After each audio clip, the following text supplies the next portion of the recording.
बात उस वक्त की है जब माधवराव द्वितीय पेशवा बने और उन्होंने महादजी सिंधिया और नाना फडणवीस की सहायता से उत्तर भारत पर प्रभाव फिर से जमा लिया।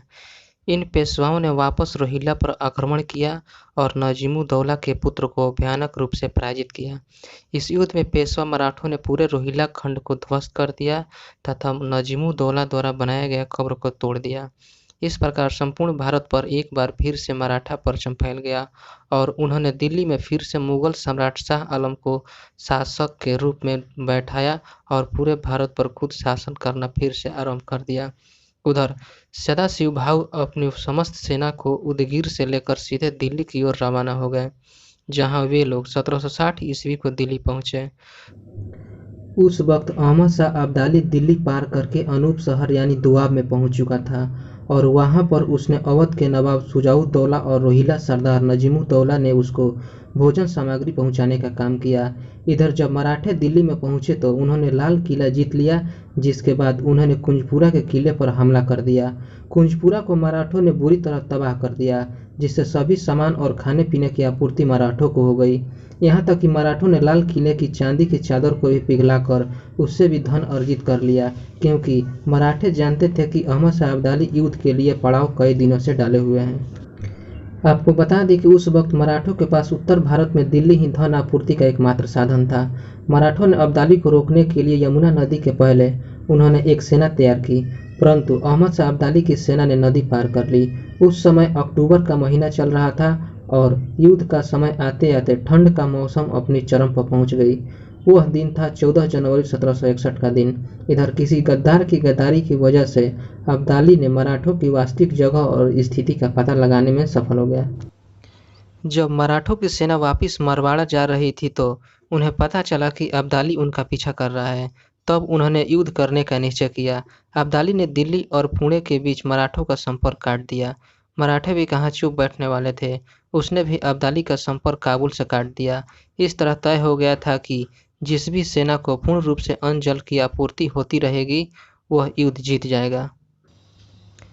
अगर अब्दाली का इतिहास देखा जाए तो अब्दाली अहमद शाह दुरानी नाम से जाना जाता था। वह दुरानी साम्राज्य का संस्थापक था। 1747 में राज्य का सुल्तान बना। किसी भारतीय गद्दार ने अब्दाली को भारत आने का न्योता दिया। जब यह समाचार मराठों के पास पहुंचा तो 1757 में पेशावर में दादाजी सिंधिया, जिन्हें पेशवा बालाजी बाजीराव ने वहां पर नियुक्त किया था, इन्हें अफगान सेना और शुजाउद्दौला ने धोखे से मार दिया। उस वक्त सदाशिवराव भाऊ, जो कि पानीपत के युद्ध के सेनापति थे, जहां पर उन्होंने 1759 में निजाम की सेनाओं को हराया था, जिसके बाद उनके ऐश्वर्य में काफ़ी वृद्धि हुई और वह मराठा साम्राज्य की सबसे ताकतवर सेनापति के रूप में गिने जाने लगे। इसलिए बालाजी बाजीराव ने अहमद शाह अब्दाली से लड़ने के लिए उन्हें ही चुना था। आपको बताते चले कि पानीपत का तीसरा युद्ध लंबे समय तक चलते रहने के कारण मराठों की सेनाओं को भोजन सामग्री की कमी होने लगी और उनकी सेना में भूखमरी फैलती जा रही थी। परंतु अहमद शाह को अवध और रुहेलखंड की मदद से अपनी भोजन सामग्री का आपूर्ति कर लेता था। विश्वास राव को युद्ध के दौरान करीब 1 से 2:30 बजे शरीर पर एक गोली लगी और वह गोली इतिहास को परिवर्तित करने वाली साबित हुई। जब मराठा सेनापति सदाशिवराव भाऊ अपने हाथी से उतरकर विश्वास राव को देखने के लिए मैदान में पहुंचे तो उन्हें विश्वास राव को मृत पाया।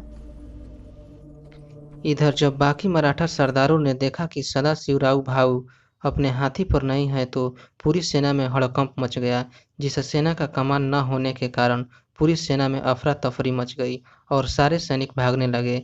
इसी भगदड़ में कई सैनिक वीरगति को प्राप्त हो गए, परंतु सदाशिवराव भाऊ अपनी अंतिम श्वास तक लड़ते रहे।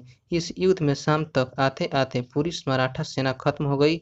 अब्दाली ने इस मौके का एक सबसे अच्छा मौका समझा और 15,000 सैनिकों, जो कि आरक्षित थे, उनको युद्ध के लिए भेज दिया और उन 15,000 सैनिकों ने बचे खुचे मराठा सैनिकों, जो कि सदाशिवराव भाऊ के नेतृत्व में थे, उनको खत्म कर दिया। मल्हार राव होलकर पेशवा के वचन के कारण साथ गई 20 मराठा स्त्रियों को युद्ध से सुरक्षित बड़ी ही कूटनीति से निकाल कर लाए। सिंधिया और नाना फडणवीस भी यहाँ से भाग निकले। उनके अलावा कई महान सरदार जैसे कि विश्वास राव पेशवा, सदाशिवराव भाऊ तथा जानकोजी सिंधिया भी इस युद्ध में मारे गए। इब्राहिम खाँ गारदी, जो कि मराठा तोपखाने का कमान संभाले हुए थे, उनकी भी इस युद्ध में बहुत बुरी तरह से मौत हो गई। कई दिनों बाद मराठा सेनापति सदाशिवराव भाऊ और विश्वासराव का शरीर मिला।